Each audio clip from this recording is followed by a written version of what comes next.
অবশেষে ৩৭ বছর পর স্থানীয় বাসিন্দাদের দাবিতে এই ৩ জেলার মানুষ স্বস্তির মুখ দেখতে চলেছে। কোন কোন জেলা এর মধ্যে যুক্ত জানতে হলে দেখতে থাকুন।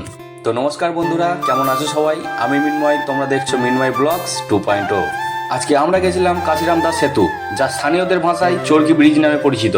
পূর্ব বর্ধমানের অত্যন্ত গুরুত্বপূর্ণ একটি সংযোগস্থল অজয় নদের উপর নির্মিত ঐতিহাসিক কাশিরাম দাস সেতু, যা স্থানীয়দের কাছে চরকি ব্রিজ নামেই পরিচিত।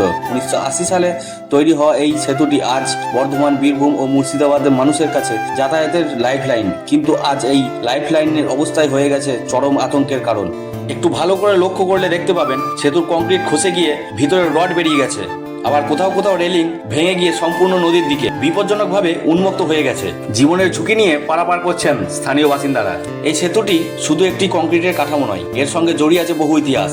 বাংলা মহাভারতের অমর অনুবাদক, যার জন্মস্থান বর্ধমানের সিঙ্গি গ্রামে, সেই মহাকবি কাশিরাম দাসের নামেই এই সেতুর নামকরণ করা হয়েছে। পূর্ব বর্ধমানের কাটোয়া ও কেতুগ্রামের সরাসরি সংযোগের পাশাপাশি এটি মুর্শিদাবাদ, বীরভূম ও উত্তরবঙ্গের বিস্তৃত অঞ্চলের যোগাযোগ রক্ষায় প্রতিদিন অপরিহার্য ভূমিকা পালন করে। অবশেষে ৩৭ বছর পর প্রশাসন সেতুটি সংস্কারের বড় পদক্ষেপ নিয়েছে। ৩ আগস্ট থেকে ২ সেপ্টেম্বর পর্যন্ত সেতুর মেরামত ও সংস্করণের কাজ চলবে। কাজের সুবিধার্থে প্রতিদিন নির্দিষ্ট ৪ ঘন্টা করে যান চলাচল নিয়ন্ত্রণ বা বন্ধ করে রাখা হবে।